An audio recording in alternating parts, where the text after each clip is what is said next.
સુરત શહેર આન બાન શાન સાથે દેશભક્તિના રંગમાં રંગાયું। સુરત ખાતે કેન્દ્રીય જળશક્તિ મંત્રી સી.આર. પાટીલના અધ્યક્ષ સ્થાને ભવ્ય તિરંગા પદયાત્રા યોજાઈ। સુરત શહેર આન બાન શાન સાથે દેશભક્તિના રંગમાં રંગાયું। સુરત ખાતે કેન્દ્રીય જળશક્તિ મંત્રી સી.આર. પાટીલના અધ્યક્ષ સ્થાને ભવ્ય તિરંગા પદયાત્રા યોજાઈ। કેન્દ્ર રાજ્ય સરકારના મંત્રીઓ તિરંગાના સન્માન સાથે તિરંગા પદયાત્રામાં શહેરીજનો સાથે પગપાળા ચાલીને સહભાગી થયા। પીપલોદના વાય જંકશનથી લાલભાઈ કોન્ટ્રાક્ટ સ્ટેડિયમ સુધી 2 કિલોમીટરની તિરંગા યાત્રામાં સુરતવાસીઓએ રાષ્ટ્રભાવના ઉજાગર કરી। સુરત ખાતે કેન્દ્રીય જળમંત્રી સી.આર. પાટીલના અધ્યક્ષ સ્થાને ભવ્ય તિરંગા પદયાત્રા યોજાઈ હતી। હજારો સુરતવાસીઓની ઉપસ્થિતિથી સમગ્ર માહોલ તિરંગામય બન્યો હતો અને દેશભક્તિના રંગમાં સમગ્ર સુરત રંગાયું હતું।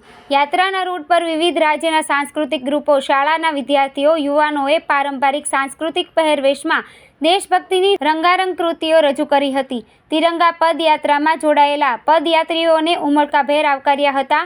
મિની ભારત સુરતમાં વસેલા વિવિધ રાજ્યના સાંસ્કૃતિક ગ્રુપો અને તેમની નૃત્ય પ્રસ્તુતિઓ લોકોના આકર્ષણનું કેન્દ્ર બની હતી।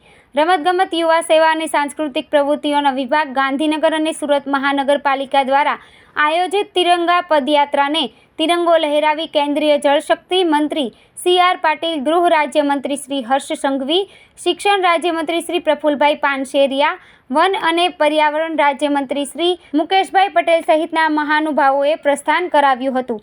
સાથોસાથ મંત્રીગણ અને મહાનુભાવો તિરંગા યાત્રામાં શહેરીજનો સાથે પગપાળા ચાલીને સહભાગી થયા હતા। વાય જંકશનથી લાલભાઈ કોન્ટ્રાક્ટર ક્રિકેટ સ્ટેડિયમ સુધી 2 કિલોમીટર સુધીના તિરંગા યાત્રામાં હજારો સુરતીઓ તિરંગા યાત્રામાં સહભાગી થયા હતા। સાથોસાથ મંત્રીશ્રી અને મહાનુભાવો પણ તિરંગા લહેરાવી જોડાયા હતા। મહાનુભાવોએ પણ તિરંગો લહેરાવી શહેરીજનોનું અભિવાદન ઝીલ્યું હતું। કાર્યક્રમના અંતે મંત્રીશ્રીઓ સહિત ઉપસ્થિત સૌએ ઘરે ઘરે તિરંગો ફરકે તેવા સંકલ્પ સાથે તારીખ 9 થી 15 ઓગસ્ટ દરમિયાન તિરંગાને માન સન્માન સાથે લહેરાવવાના સામૂહિક શપથ ગ્રહણ કર્યા હતા। તિરંગા યાત્રાનો પ્રારંભ સિવિલ ડિફેન્સના ડિવિઝન વોર્ડન અને સમાજસેવક પ્રકાશકુમાર વેકરિયાના ગગનભેદી શંખનાદ સાથે થયો હતો।